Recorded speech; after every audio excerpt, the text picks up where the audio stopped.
Hello, dear Priya. It's so lovely to have you on my show. Thank you so much for your time today. How are you doing today? I'm very well, Anu.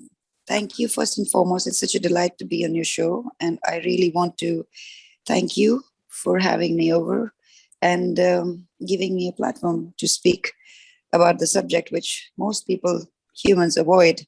But I think Yeah, it's the need of the hour that I we need to think, speak about things that are taboo yeah, and most people struggle with. they So do. yeah, it's quite an honor, and I'm very humbled to be a part of this. Thank you so much. Because I understand it's quite late there in Mumbai at the moment. So, Yeah, yeah, I really 20 appreciate. past. Not Wow. at all. It's 20 past 10. So I sleep much late. I do, like, all of us have our creative Yeah. time. Oh, Mine yeah. is usually at night. So during the day, I've got No. my stuff going on. But even my Yeah. book, I wrote in the night. So Did everything I do, I you? get more alive at Oh, night. wow. Miss Nocturnal. Yes. Yeah. Thank God you didn't say the vampire. My friends tell me you're a vampire. Did You I? stay awake in the night. Oh my goodness, yeah, because I was actually discussing this yesterday because I have a 3-year-old boy. So once he goes to sleep around 8 o'clock, and that's when my life is mine, you know? Starts. Yeah. Yeah, Yeah. Yeah. Yeah. I know. And then sometimes I don't want to sleep because I feel, oh, I'm enjoying this so Yeah. much. You've got, yeah. Actually, there's also a reason because of the vibration and frequencies in the night. Most of the planet Oh, is asleep, at least half of it. So there's that's very right. less negativity. So what will Oh, happen is okay. you will be much more in tune and in alignment with your higher self, as we say. So anything creative, that's the time. And usually I do wake up very early also, even if I sleep a little bit around 3:34. And that's Wow. the time you do your spiritual practices, your meditation. So you can kind of connect to the higher realms very easily, and your Yeah, creativity comes through, like, inspired in spirit. So with spirit you get yeah. inspired to do whatever that you are meant to do at that point in time. So I love the nighttime, to be honest with you.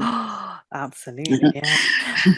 And there's a very special reason why Priya is on my show. I contacted her because I was so inspired by her book, The Wounded Healer, where Priya talks about her story of childhood sexual abuse, which lasted quite a few decades, and also it's been quite generational in your family. Isn't that right, Priya? Yes. Yes, it lasted 19 years. Wow. Okay. So So yeah. it was not just the sexual abuse. I don't know if you've heard the term CPTSD, which is like complex Yeah. post-traumatic stress disorder, Yeah. which is like recurrent trauma happening over a period of time. So that is what I was subjected to. So you can say whether it was physical abuse, emotional abuse, neglect, verbal abuse, sexual abuse, it was everything. Like Yeah. I literally marinated through all of those things for 19 years of my life. And sometimes I look back and I wonder how my life, but then, when you awaken, when you heal yourself, you understand even that is something that you chose for yourself so that you could help others heal from it. But yes, it was, I mean, I was most part, if you read my book, fairly disconnected with my body and with my emotions. So I think that was my coping mechanism to survive that ordeal. I wasn't even present. I would just go inside my head, or, even if I was being beaten up or something, I would just Yeah. go numb or numb that part of the body. So Right. that kind of, you just get more resilient. And Yeah. well, that's how children kind of cope. When it's too much, your brain shut down. You don't know how to Yeah. process what is happening, and it all kind of goes down into your subconscious mind. It And does. that's where we go when we actually have to do the inner child work, Yeah. because Absolutely. everything is stored there. Yeah. It is. It is. I mean, and do you think that this is a cultural issue because of, the way that it's being, like, I say the way it's being dealt with, but it's not really being dealt with, is it? It's actually just being brushed Yeah. under the carpet. Yes. See, I would not say abuse as a cultural issue. Abuse is fairly global, right? Yeah. It's not based on any, like, uh, a specific country or culture or society. Children No. are being abused left, right, and center everywhere. However, and I've actually, I know I did a video, I think 2 years back, specifically on impact of childhood on your adult life, how your childhood actually affects your entire life. And I've specifically spoken to the Asian, rather Indian audience. And what I meant to say is that, you know, we have, most of us have been brought up by our parents being abused, either physically or verbally, because that's like the culture, right? And Yeah. we, on our part, have normalized it, right? Because our parents, we were told that this is for your own good. And that's the most damaging statement that you can tell your child, that this is for your own good, because you have literally cut that child from their own emotional guidance system. Yeah. And you are the one who's basically leading the way or chalking out the path for them. So, and also the role that our parents play in our societies, like they are like primary caregivers. Even when in Indian families, children are way too old, they're still living with their parents, right? Yeah. And as children, what we are expected to do is be obedient, be submissive, and we have to respect our elders no matter what. So let's say, if you were, let's say, sexually abused by your uncle, right? So first and foremost, nobody is even going to believe you. You're going to be unheard in your family. However, even though you get past that thing, they're going to just tell you to shut up, that you're bringing shame to the family or dishonor, or, you know, they can't cut ties with your uncle because of whatever family dynamics and all that stuff. Children are basically, you're just very suppressed. And this is something which is not spoken about openly. Now, of course, times have changed, but I'm not sure how, because see, India rates second highest in child abuse. Wow. Okay, and more than 80% of it is happening in our homes. So our abusers are not some people or boogeyman behind the bushes in the dark. It's our own family. For me, my biggest abuser was my mother. Your and of mother? course, the extended family. Oh my Yes. goodness. What? So That's actually, why I encourage is I this encourage you to really read my book. It's an eye opener. Yeah. yeah, So but like, because of that, and then the extended family, and then yeah, the friends of the family, because remember, a child is very vulnerable. They can see, whoever is preying on the child, they can actually see yeah, what's happening in the family. So nobody is coming from outside to abuse you. It's all happening within your family or within the friend circle. So this is where the culture, like the culture is all about shame and honoring the family and all that facade and whatever, you know, society tells you to do. It's not a good thing to talk about. You're a yeah, girl, you might not get married tomorrow, and blah blah blah, so on and so forth, which is, and this is the reason. See, silence is an abuser's best friend. wow, When a child is suppressed like this and silent, he will be subjected to more abuse.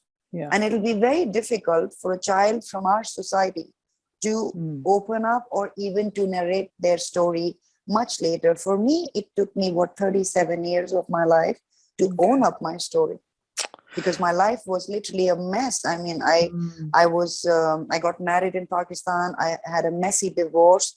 I was literally on the streets with no money, just my two dogs. Yeah. And I tried to commit suicide twice because I had nowhere to go, no family, nothing. I'd left my family long ago.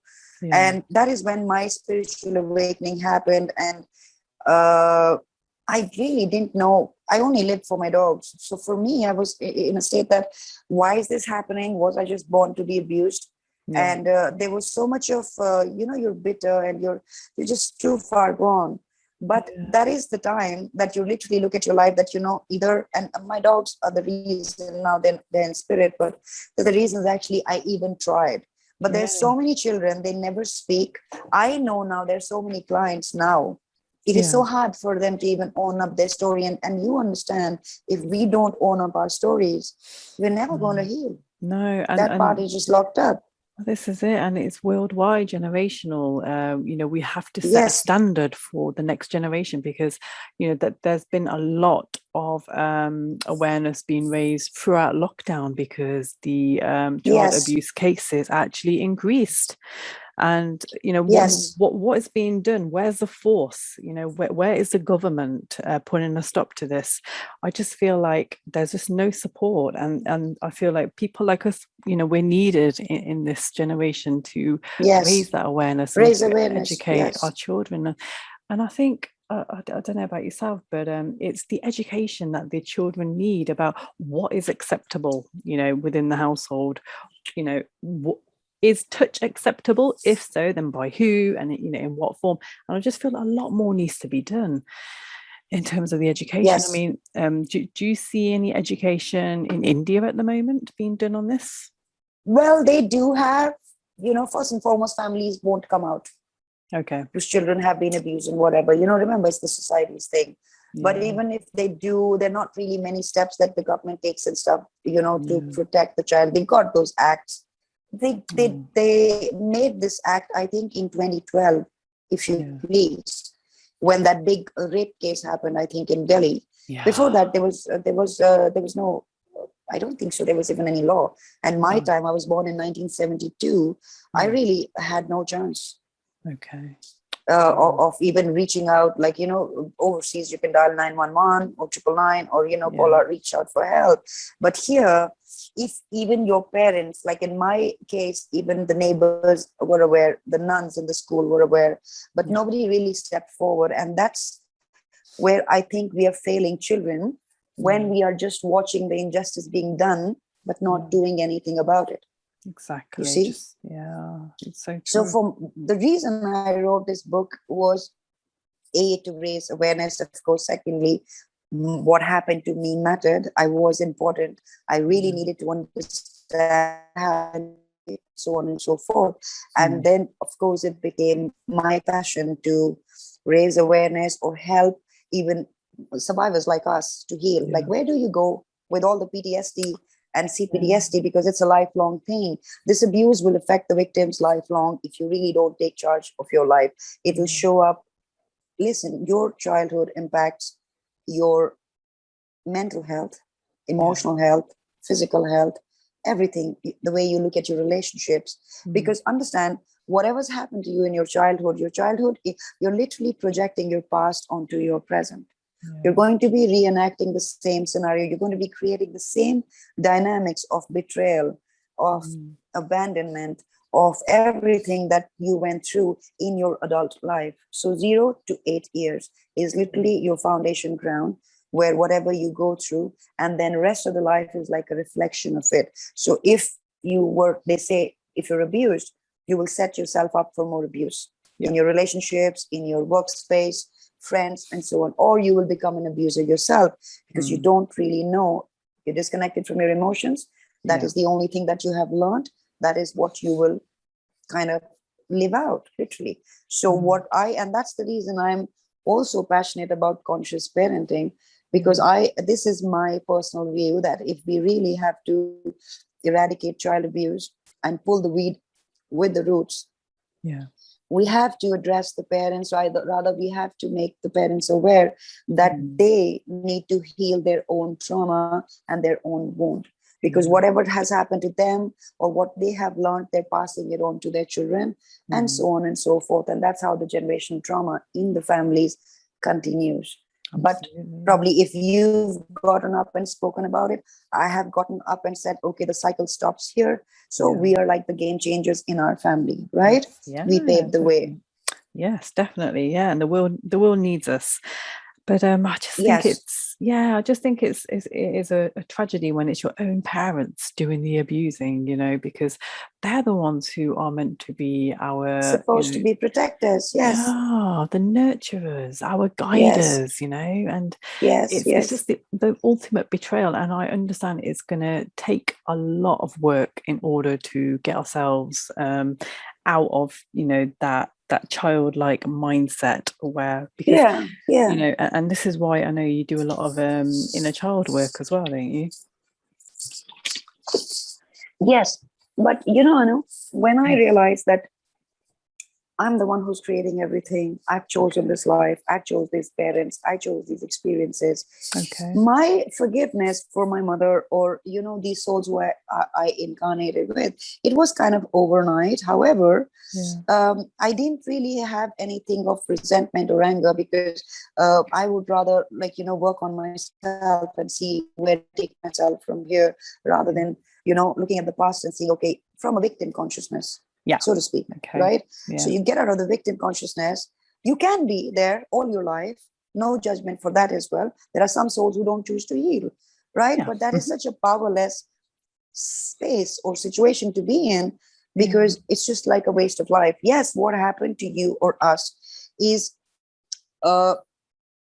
spiritually or cosmic perspective, yes, we chose it. However, here our choices were taken away from us. Somebody else was in charge, was doing things to us. But as we grow up, it's up to us. What are we going to do with that abuse? Are we going to stay in that victim consciousness, or are we going to get up and evolve and really cut out the suffering? Because in the end, it's us who are suffering.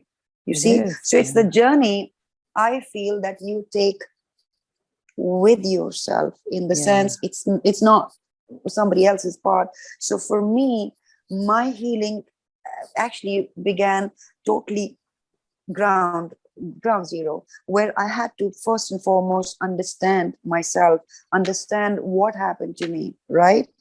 And get in touch with my own inner child, which was very fearful, very, really, I don't know, we all have an inner child. That inner child will be with us till the day we die. And if you do not heal this inner child wounded, it's going to sabotage your entire life. You're going to be stuck. That part of you will be stuck, and you will be moving forward. So many of my clients ask me that, do I need to do the inner child healing? Can I just do the positive focus, and can I work on other things? And my answer is that, how can you?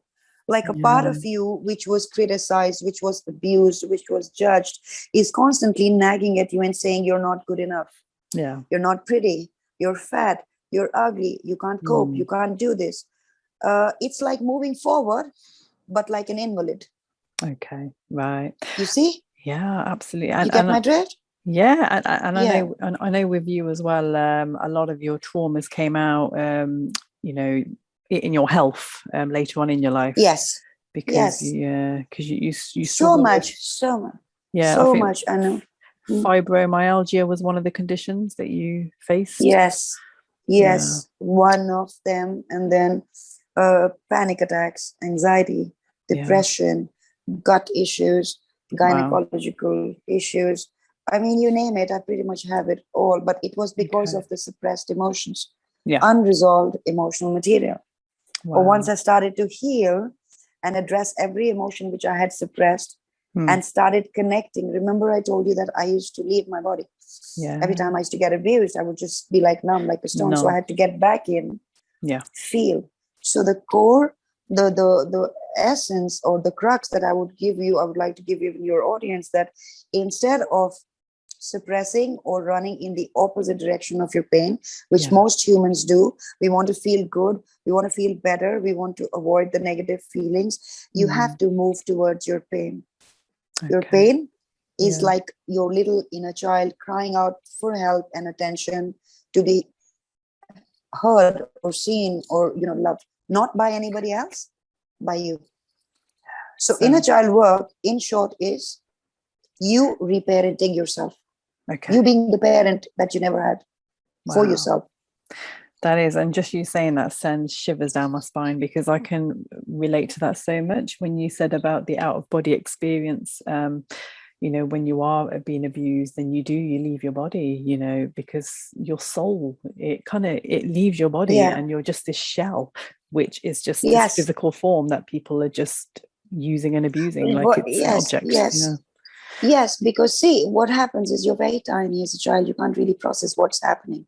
Also, that is your coping strategy to kind of go through that traumatic experience. And in shamanism, what we say inner child work, they do the soul retrieval. So what actually the worldwide disease, what we face is, I know, which is another term for inner child, inner child trauma is fragmentation. So let's say when a trauma happens to you, sexual abuse, for example, a fragment of your soul has split, right? So there could be many fragments: sexual abuse, emotional abuse, verbal abuse, every small incident that has happened to you has fragmented you as a soul. So in this work, what we do is we're collecting all the fragments, integrating it into you and making you whole, which you are and which you're actually meant to be. And that is when the true healing, we take mind, body, and soul, everything into account. And that is how we work with each client, that you need to integrate everything that has been disintegrated or fragmented from your whole part, your soul. Wow, that's beautiful. That's why it takes long. That's why it takes a lot of patience. People want to put time frames or timelines. How long will it take? Or I don't want to go there, or I will probably open a Pandora's box. But you can, if you really want to heal, this is where you need to look at, honestly. This really is important. And very, very, very important. Because, and you also got into animal Reiki. So what was the driver for that? My own animals. They were my first animals, actually, in Pakistan. And then they were the reasons that they kept me going and gave me strength. And I wasn't getting into any corporate jobs or anything. You know, I was too far gone. So much of trauma after my divorce and coming from Pakistan to India, literally on the streets. And my friends helped, you know, to give me place and to take care of me. And my girls were the driving force to actually make me get out of bed in the morning. There was a reason. So when, you know, and one of them, of course, took a lot of, from me, my own fear and my own trauma. And she kind of passed away with kidney failure when she was just 7. So in India, I couldn't really find any modality or anything, you know, where you could heal them holistically. And I had already done Reiki by that time. So I started working on her. And they'd just given her, I think, a month and a half to live. But she went on to live for 13 months after that, because I started healing her myself with all the knowledge and everything that I had. And then in India, I think I brought in animal Reiki in India, but my girls were the catalyst for that, you know. Wow. So after that, of course, you know, animal healer is one thing. Now I heal everything, Mother Gaia and the humans and places, people, everything. So they actually came into my life. They were my biggest spiritual teachers.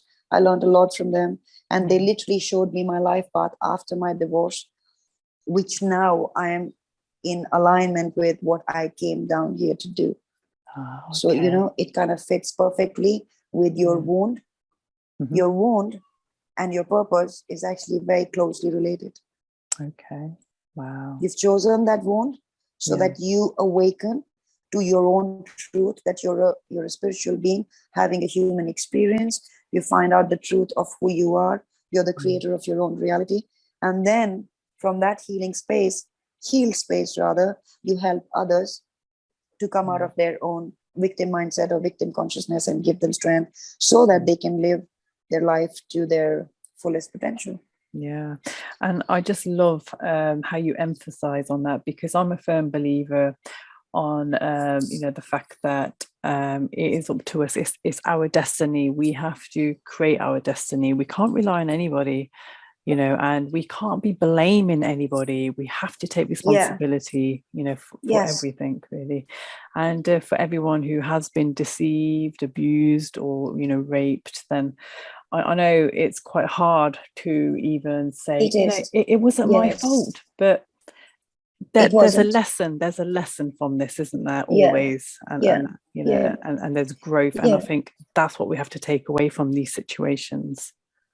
Yes, but you know something, initially it's not going to be, people are not going to be jumping to that I got raped or somebody violated my boundaries. So it was for my own good, or I have to, I had to go through, relive rather, through this book, every experience that I had gone through. And I promise you, that is where the healing began. You have to go back, relive that trauma, integrate that fragmented part, that little child who is, and you know, let's say if you were molested at age 5, Now you could be age 50. That Yeah. part of you is still stuck at age 5. Okay. So in our healing, what we teach you is you go back to age 5. Yeah. And you give resolution to this child and get justice for this child, and then literally release this child from that bondage so that this child can be free. Okay. You see? Yeah. And you leave the fear and you leave the blame and you leave self-pity and so much. But you still have to be nicer to yourself. You still have to practice self-love. You still have to learn healthy boundaries and, creating safe situations for yourself, attracting safe people around you, your own support group. So that is a process. Yeah. And abused children, such as us, we struggle with self-love, self-worth. We struggle with boundaries.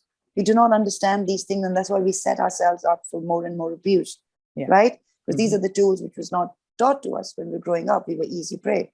So in the inner child work, or as you start to heal yourself, first is self-love. People don't understand what is self-love, because remember, in our societies, martyrdom is like, really, you get medals for it. You have to be selfless. You have to love others before you. You have to put others before you. But no, here you have to come back to yourself and take care of yourself. Every need of yours, emotional, mental, physical, everything, listening to your body. That's another thing when you're disassociated because of your trauma. You don't listen to what your body is telling you. You will still go on doing what you're doing, even though you're tired or you're in pain or your body is saying, I want to rest. So this is how we have to really learn, I would say, relearn how to live in a healthy way, in a self-loving way, or else we are still in survival mode. And I think that goes hand in hand with your conscious parenting as well. It's about being conscious. Yeah. And you're right. And I think many of us, we're just stuck in these cycles of just like with me, it was overworking. I was just working, not ever being present, just being stuck in the past or, in the future. And it was just such a sad way of living when I look back now. There was no happiness, there was no joy. It was just like a machine. Machine, because that is what kept us going when the trauma happened. It served us. But if you really want to live good quality of life and you really want to heal, you need to leave those survival techniques behind, because they're not going to work for you now. You need to learn how to thrive. But you cannot thrive with those survival tools. You got to feel safe. You got to start trusting again. You have to be your own parent, protecting yourself, standing up for yourself, showing up for yourself. If somebody's saying anything bad to you and it kind of is off, your boundaries are violated, you stand up for that inner child. You get your voice back and say, I do not appreciate you doing this to me, or whatever, knowing when to say no and saying no. Not people pleasing and so many things. So it's basically learning to live again. And like you said, we cope. People will be overworking. They will be indulging in substance abuse. They will be doing shopping, partying, sex, drugs, name it. It's all coping strategies, because you don't want to feel what you're feeling deep inside. Wow.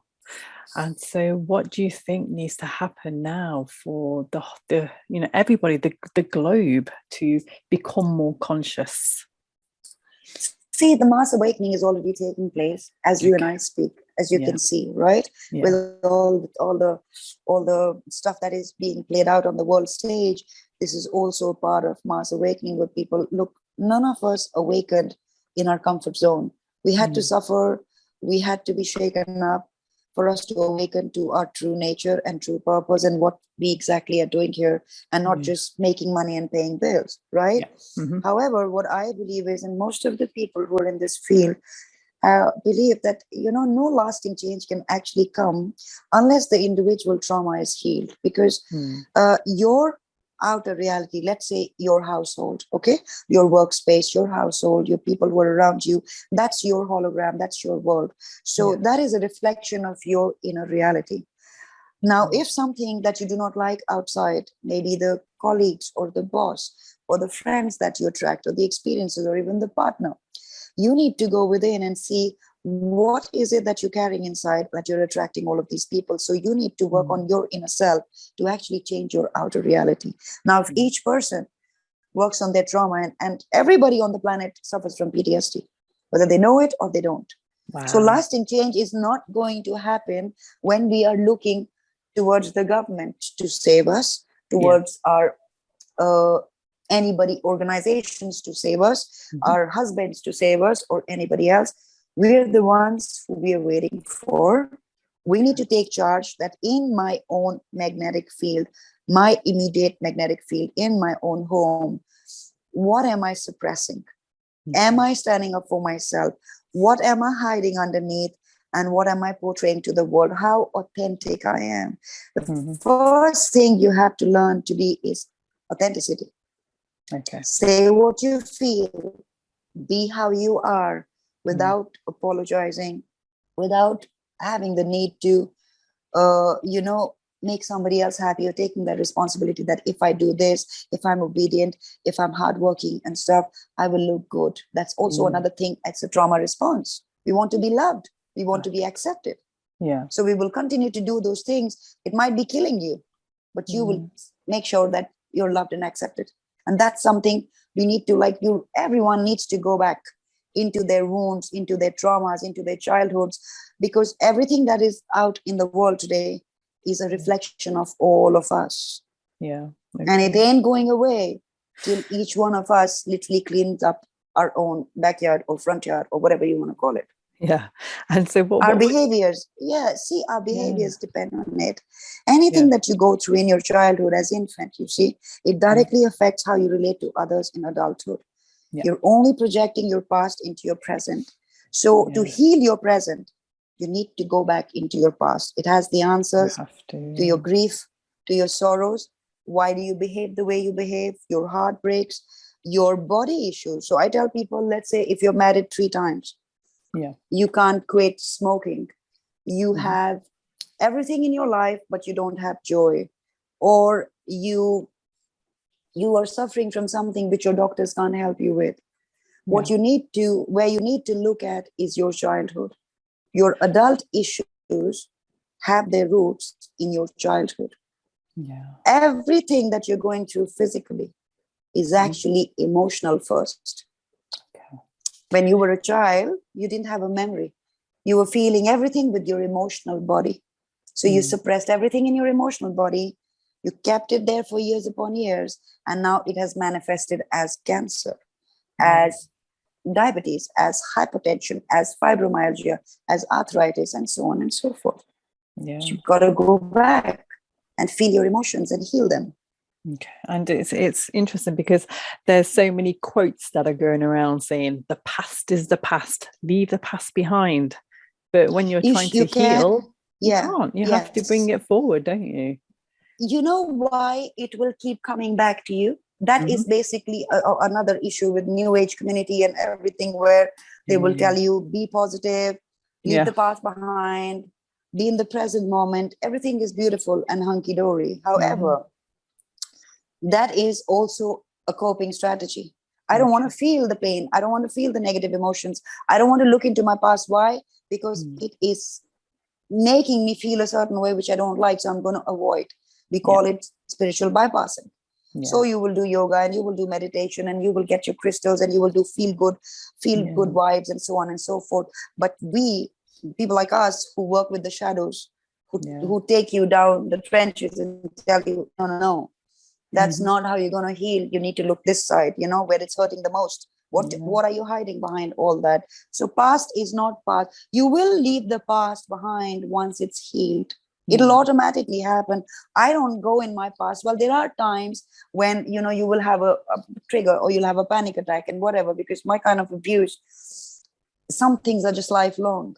But now the only difference is I am very aware, where am I reacting from my wounded space, or am I reacting from my conscious space? So which part got hurt and which part got triggered? So that part needs my loving attention. I don't need to shut myself and say, you don't need to feel like this, or you're a coach, or you're healing other people. No, I'm a human being. I hurt the same way. And I embrace everything that I feel, no matter what it is. And negative the most. You have to be most loving to yourself. And it doesn't matter what people say. you need to listen to yourself. What is hurting me? Am I being gentle with myself? Am I being honest with myself, or am I hiding something just to put up a face and just to show the world that I'm doing okay? Oh goodness, yeah, this is it. And I've done a lot of talks previously about the ego. Obviously, you know, it's here to protect us, but it's also here to cover up a lot. Yeah, see, ego, we also say this is sometimes ego can be inner child, wounded inner child. Yeah. Because that ego, how the wounded child or the ego sabotages you, it keeps you in the familiar. So let's say you had a very traumatic, abusive childhood, right? And you were belittled and you were criticized and stuff. So if, let's say, you're attempting to do something new now in your adult life, that wounded child or that ego will continue to tell you you're not good enough. You can't do this. You see, because it loves the familiar. It will keep you in that victim mindset or in that familiarity of your childhood abuse dynamic. It'll keep you there stuck. It loves that space. It hates to get out of its comfort zone. So ego is the first thing which we need to deal with. That what are you trying to protect? Who are you trying to protect behind that ego? Yeah, it's a very important question. And so what do you think is one of the biggest challenges that we're facing in humanity at the moment? Consciousness, of course. I know, I feel. Lack of self-awareness. Disconnection with emotions. We've got all this stuff around us. See, Corona actually gave people an opportunity to be locked down. Everything is taken away from them. And they have no choice but to face themselves. Yeah, this is it. That's why. So some awakened and some still into like waiting for my life to get back to normal, waiting for my life to get back to normal. It ain't going back to normal ever. That was universe's way of telling you, sit down and face your demons and your shadows and look into yourself. What is important to you right now? Your job, your money, your friends, your this and that, or how comfortable are you being with your family or being by yourself? What happens when you're just alone? What's coming up? That is what you have been avoiding when you're working for 16 hours a day, when you're going on vacation, when you're shopping, when you're doing all those things. However, people will awaken, those souls who have chosen to awaken, to be honest with you, but reconnecting with your own emotions and not like suppressing them or bypassing them, doing something else to distract. You see, absolutely, not being comfortable with yourself and picking up a phone and calling a friend and talking for 3 hours. Oh, you know, this happened and that one did this to me and blah, blah, blah. Gossiping. What you're doing by virtue of law of attraction. Oh, yeah. So at one time, maybe you are venting out, right? But by law of attraction, you're focused on that thing for 3 hours. You have literally broadcasting it to the universe and you're setting yourself up for more situations like that. So healing is not going to happen by you can talk to people can go and seek therapists or somebody who can hold space for them, who understands trauma therapy specifically. In our case, like, you know, I didn't have a coach. I had to do most of the work myself, because they would only give me pills to numb my emotions. And I would stay awake even with a Xanax or a Prozac because my brain would be ticking and I still wouldn't feel okay. And I would be like, how am I going to talk to a stranger about what happened to me? Because they just want me to numb what I'm feeling. And here in our work, we make you feel. We don't give you anything to numb. So people need to start feeling what they're feeling instead of suppressing it and being very honest with yourself. Don't you think so? Absolutely, yeah. And I think that's a big tragedy that we face here. It's still in the medical industry where, you know, doctors are just so quick to give a pill. Yeah. It's collapsing. I know if you see around you, it is collapsing slowly, all those old ways. But people who are into holistic thing, or even people who are meant to do this healing, at least in this lifetime. I have most of my clients who've been in therapy, let's say for 5 years, 7 years, 10 years. Nothing has helped. And then, of course, they're still miserable. Then they will take this route or you know, this path to really go down to the causation. So what we're dealing with is your causation of your wound, your issues in your adult life, your diseases, your mental issues, your anxiety, your OCD. Why are you doing all of this? Because there's a reason, you see? That is, even your substance abuse or your drinking or anything, what I feel is your personal solution. Yeah. It's a reaction to what you went through. Biologically, your body went through so many changes. It changed your chemistry. Like they say, your biography literally changes your biology. Okay? So what's happening inside of you with those chemicals, all the time high stress response, all the time you're living in fear if the abuser is a parent, or even in the school, or somebody is bullying, the child is always in that high stress response, and that button is continuously pressed to high stress response. So even if, let's say, a little bit something happens in your life now, you have a fight with your partner, bang, there's a panic attack, anxiety, oh my God, I can't handle it. Why? Because it's reminding you of something that has happened before. So you will take to drinking or substance abuse or shopping or whatever. It's your personal solution to get out of that hell, to feel slightly better for that moment. There's nothing wrong why you are addicted. We need to find out, what are you trying to numb? What's going on? You see? That's very, very important. So going really deep down back there where it all started. It is, and I think it's it's a valid point that you mentioned, that everybody is suffering from some form of post-traumatic stress disorder. Yes. Yes, I know. You can bring me the best of parents and best of household. They have money, children were going to a very good school, they did their vacations every year. I will still show you signs of trauma. Wow. It doesn't have to be extreme abuse like yours or mine. No. It could be a child is just overprotected or was parented, what we call helicopter parenting, where child is not even allowed to breathe. Parents are so obsessed. That's trauma. That's not normal. It's not normal, no. It is, Wow. And I guess it's just little things like, if they were bullied at school as well, if the teacher mistreated them somehow. It can all lead to trauma. And critical parent, divorced parents, a parent who was alcoholic. Oh, so simple things like that. Is abuse or neglect or emotional neglect, and people don't understand neglect. They don't look at it as abuse. Emotional neglect is big. Goodness, it is, and it's just and I know, in the old style of parenting, parents were really busy trying to make a living, and so the kids were just left to basically raise themselves, right? They were just left to play.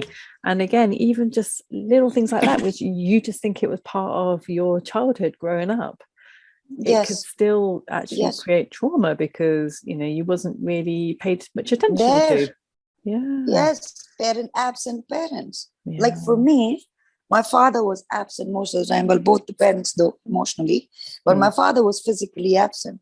So what I did in my relationships, by the way, you will create the same dynamics in your relationships as well. So I was attracting the partners who were long distance, Secondly, they were physically and emotionally unavailable. So I was creating the same dynamic in my relationship, attracting similar kind of partners, because these partners were meant to literally show me where I was wounded, and I was meant to heal myself. But most of the relationships you will see is marriages or stuff, we're going with the baggage and we're doing the blame game, and we're literally looking at our partners to make us happy, to cater to us, to care for us. Invariably, we're looking for parents. We're finding a parent partner because our needs were not met as children. Now, it's not our partner's responsibility completely to cater to us that way. No. However, if you take the responsibility for yourself and also have a conscious partner who can support you, that would be ideal. And that only happens when you are committed to your own healing, your inner child work. And it's like attracts like. So, whatever we give, we will get in return. So so I think we were talking about the the partners that we attract into our lives. Everything you attract. And by the way, you attract from your subconscious mind. And remember, everything is suppressed in your subconscious mind. So conscious Anu could be very aware, could be very with it, she's not thinking negative. She's doing all her affirmations and whatever stuff. She's very successful. She's making a lot of money. Subconscious Anu is broken and was an abandoned child. Right. You're going to be attracting similar situations or similar people who will be making you feel all of that again. Your trust will be broken. You'll be betrayed. Why? Not, and this is what we call triggers. Not because the world hates you, or not because you're carrying that frequency inside, which you are meant to heal. So we say use your relationships to heal yourself. If someone's triggering you, don't hate the messenger. Take the message that, okay, why am I feeling this way, or why did this person make me feel? That means I still have a wound present within me, you see, which I need to look. So in my work, I always tell people that take your power back by bringing all your focus back to yourself and saying, what am I feeling right now? And if this person was rude to me, or I'm going through, or I've attracted another abusive partner, where is this coming from? What is it that I'm holding inside of me that I need to address? Where is my inner child struggling that I need to pay more attention? So take back your power and start your inner work and commit you to your own healing, you see. And that's a very adult way of looking at any situation, because so many of us get offended by any little thing. We're just so easily offended. And I think just, a lot of this will obviously instill back to probably, some childhood events where, we were offended. But I think, like you say, it's about, asking the question of, why could this be happening, and what could the lesson be for me here? Initially, if you see anybody who's taking offense, or who's getting offended, or has an ego, or you can't be authentic with, that means they haven't healed. An unhealed person will take offense to anything because it might look from the outer perspective that ego is being hurt, or whatever, but you have actually pressed a button deep down. You have taken them where something has happened and they don't want to deal. So what they're doing is reacting, or they'll get aggressive, or they'll stop talking to you, or they will, so many things, right? We just protect ourselves. Absolutely. We don't want to go there. But if you are conscious, and if you are on the path to healing, and you get triggered either by your partner or your family friends, you work on that trigger. You work on the feeling, the emotional feeling. What did it make me feel? Maybe it was shame. Maybe I was shamed. Maybe it's guilt. Maybe so many things. I'm not even getting the emotional words right now, but mostly what I deal with is shame, guilt, belittling, feeling of not good enough, and or I'm doing something wrong. You see? Absolutely. So it's deep down that. But we cover it up, we'll fight back, and we will just not even feel ourselves that we're feeling embarrassed. Somebody embarrassed us. You see? Absolutely. Yeah, it is. And shame and guilt, again, we've covered this quite a lot in the past. It's just, it haunts us, it eats us alive. And we have to try and, not let shame and guilt take over, and to, live a more... Especially for abuse, abuse survivors especially. And you see, that's the reason I wrote this book, for what I want people to understand is that I want them to connect their mind and their body and look at it as one entity. I want them to understand what's happening in their body is somewhere connected to their mind. It's like one thing. So when they're working out, let's say, body issues or physical issues or physical ailments, when they look at it from this perspective, that shame kind of, we're not shaming ourselves, and we're not going through those same experiences that somewhere it is my fault. Or I am to be blamed for the abuse that happened to me as a child, or I'm talking specifically about sexual abuse. It's very hard to come out of that because you're partly blaming yourself most of the time. It's not your fault. No. You see? And what it has done to your body, of course. So you need to get out, because see, that also we have learned. When we come out of our mother's womb, we come out pure souls. We don't know anything. We're very connected to the soul world, at least till 8 years, till our conditioning and programming actually starts, you see. And when we start to lose touch with our own intuition, with our own God self, and then we are programmed to basically live in the society, be obedient slaves, and perform for others and make others happy, and blah blah blah, and so on and so forth. That's where we learn, because we were shamed. If you were expressing something as a baby or as a child, and your family doesn't accept that part of you, let's say you get angry, and you grow up in a family where anger is frowned upon, that girls don't get angry, what you're going to do is you were shamed for that expression. You see, that's where you learn that shame, and you're going to not own that part of you. So you will suppress that anger, and when you grow up as an adult, it'll be like passive aggressive. Yeah, you have anger issues, but you're not even aware that you have, because you've fragmented that part that was frowned upon. You were shamed. So we were shamed. We were made to feel guilty. We were made to feel responsible for other person's happiness. Let's say our father or mother, if you do this, or if you get good grades, I'm going to be happy. If you do this, or if you perform better than other kid, I'm going to be happy. It's always like our parents are living their lives through us. It's called self-identification with your children. Parents have not led their lives the way they should have led and followed their highest joy. So now they are leading their lives what they wanted to do through their kids, whereas their kids have come with their own agenda and their own soul path. You see? So that is why it is so important for parents to be happy first, parents to be healed first, because you're setting an example. Your child is not listening to you. Your child is watching you. Yeah. Oh, wow. And your child's going to do exactly what you're doing. Exactly. It is. And I know you currently have your conscious parenting program, so it'd be great if you could maybe talk a little about that, and just inform my listeners of where they can find you. I have my website, which is www.priyasaklani.com, and most of my work and the programs that I offer is listed under the program section under holistic life coaching. So conscious parenting is basically, it's not a set of rules or anything. It is just when you are aware of yourself and you're also aware of your child. You understand your own traumas, you understand your own limitations, and you're not imposing those limitations onto that child. So you're committing to your own healing. You're conscious about what you're doing. Let's say even if you're overreacting, you're overpossessive, or you're dealing with, let's say, lack of self-love, or your own limited beliefs about, let's say, money.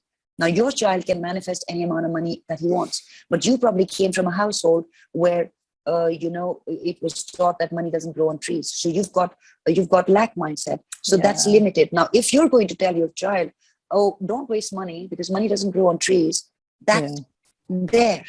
You've limited that child. Exactly. See? Yeah. That's why conscious parenting, because you're teaching everything. Look, we did not have any role models. We looked towards our parents. We learned everything there, unless we evolved and healed ourselves. So you're going to be parenting exactly how you were parented. Yeah. By the way. Yeah, it's true. Yeah.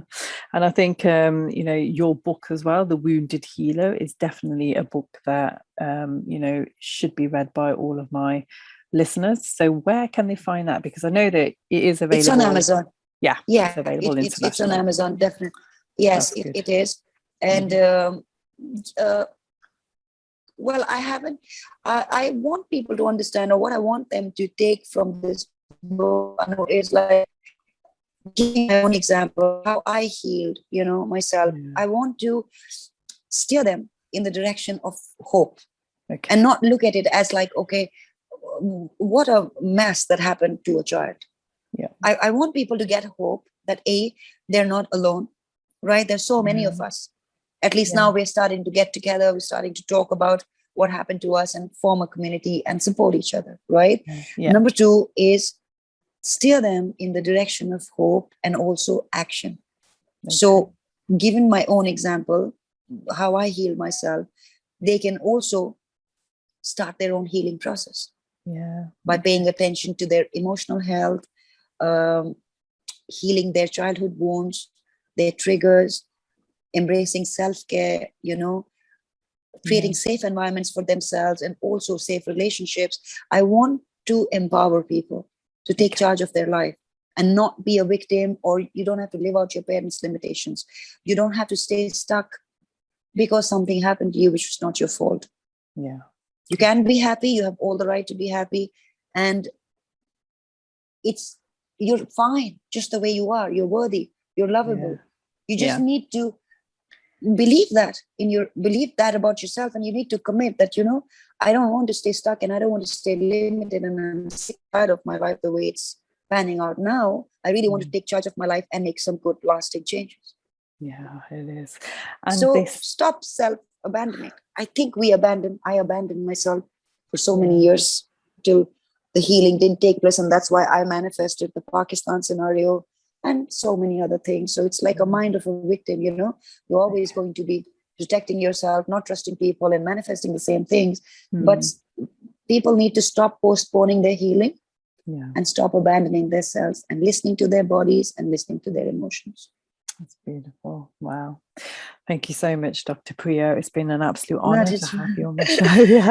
You really inspired me. I'm just wowed by your knowledge and just your strength in, and your resilience in everything that you've been through. A couple of decades of abuse, and look at you now. You're here to help people, to help other survivors to see the light, and the fact that, they're not alone. They have us. Yes. I think that's a very important key message. You're not alone, everyone. Remember that. I thank you so much for your kind words, and I think I didn't actually hear your part of the story, but probably we can connect offline. And I wanted to understand. I was really curious, if I could support you there, or we both, because we need to empower each other. You see, we don't need to. We're the only ones we have. We know how it feels. We've been through those alleys and those roads, and we felt let down and we felt miserable. So we're all we have. You see, and I think it's good to form a supportive community, and where people can reach out. I think probably we can look at that for some future. This thing, no, we can form a community where people can that reach out and talk about their experiences, and without being judged, and it's holding safe space for survivors, I would say. Brave hearts. Absolutely. Right? And I think especially in our culture, because I just feel like our culture is one of them where it really is still a taboo subject. People just don't want to talk about it. And places like America, obviously now in the UK as well, and all the Western worlds, they're out there. Everybody's out there with it. And I think the Asian community still has a long way to go. So why? I feel this. I don't know what your take on this is. I feel because Indian parents or Indian people per se, they do not understand the lasting damage or the impact that childhood trauma or abuse or just childhood has on one's entire life. I think they're pretty, fog brain or whatever word you want to use it. They're just not even living in reality that what's happening to their children or what they're doing to their children, they are literally changing the whole landscape of their lives for years to come. Where the child is going to be seeking a therapist at 30 or 40 or miserable or God knows what because of what's happening in their household now. So I think lack of awareness, like you so rightly said, you see, raising awareness is one key thing, and encouraging people to come out with their stories and speak. Half the battle is won when you own your story and speak, because you're inspiring someone else. You inspire probably so many people. When I opened up my story, I inspired so many people to come out, and you don't have to be ashamed. You don't have to be ashamed. But it was such a pleasure. It's such a pleasure to be on this show, and thank you. I'm very honored and very humbled. I know, me too. So what I'm going to do, I'm going to add your links on the actual profile, so everybody, you can find Dr. Priya's links on the profile of this YouTube video or podcast. And please do get in touch with myself or Dr. Priya if you do have any further questions about this episode, because we have covered a lot. There's a lot of valuable insight here, which is going to really hit home on a lot of you. I already know it, because I was nearly in tears at one point as well. So and please do get in touch, everybody. Please don't suffer in silence. We love you, we are here for you, and come on, let's thrive together, let's grow together, let's heal together. So on that note, we better say our bye-byes. Thank you. Yes. Thank you, Anna. Thank you for having me, and probably we can connect more in the future. If anything I can help with your community with, or if anything that you need from me, I am just here. Oh, no, that's perfect. Namaste, everybody. Namaste. Yes. Goodbye. See you in the next Bye. show, listeners. See you in the next show.